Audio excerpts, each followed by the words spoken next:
দিনে দুপুরে কোয়ার্টারের দরজার তালা ভেঙে চুরি করে চোরের দল দেখিয়ে দিল চিত্তরঞ্জন কতটা সুরক্ষিত। ঘটনাটি আজ দুপুরে 12:30 থেকে 1টার মধ্যে ঘটনা বলেই জানা যায়।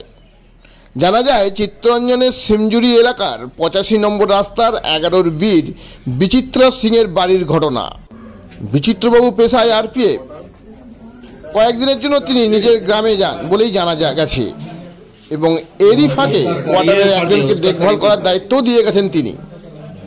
কিন্তু ঘটনার পরিপ্রেক্ষিতে জানা যায় আজ দুপুর 12টা 12:30 নাগাদ ওই ব্যক্তি বিচিত্রবাবুর কোয়ার্টারে তালা লাগিয়ে বাইরে যান।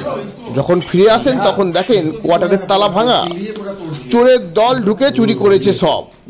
যেহেতু তিনি বিচিত্রবাবু একাই থাকতেন, সেহেতু বিশেষ কিছু না থাকলেও আলমারিতে 15,000 টাকার মতো ছিল বলেই উপস্থিত মানুষের মুখে শুনতে পাওয়া যায়।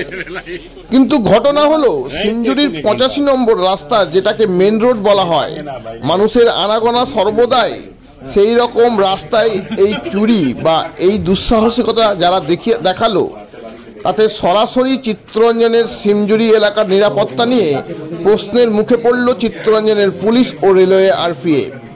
এরই মধ্যে মানুষের বক্তব্য, যেভাবে একের পর এক দোকান কোয়ার্টার ভেঙে ফেলা হচ্ছে, যেভাবে মানুষ শূন্য এলাকা করে তোলা হচ্ছে, তাতে এই সব এলাকায় আরো ভয়াবহ কিছু হওয়ার আশঙ্কা দেখছেন সাধারণ মানুষ। গ্রামাঞ্চল শিল্পাঞ্চলের খবর, ব্যুরো রিপোর্ট। तुम कितना बजे गया था? हम वही भी मिनट बता हाँ विचित्र है।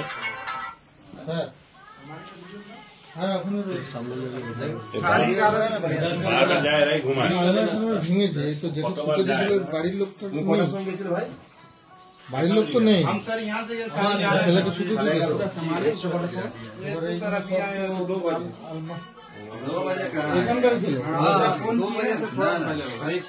कितना बजे फोन किया रुकिए बता। वो तो सकालবেলা শুয়ে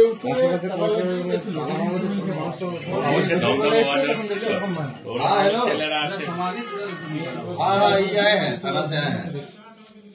ठीक है, आपको वीडियो कॉल करिएगा क्या हमको? जिसका क्वार्टर है वो लोग का कोথায়? यही है, वीडियो कॉल करें। সেটাই তো স্যার, এটা ভাঙা চোরা আওয়াজ তো হয়েছে, सबसे बड़ी आवाज पेश है, बोलते 1.5 घंटा आगे अलमारी लगा तो साला दोनों की आवाज पाई गई अंदर रूम में क्या हो रहा है।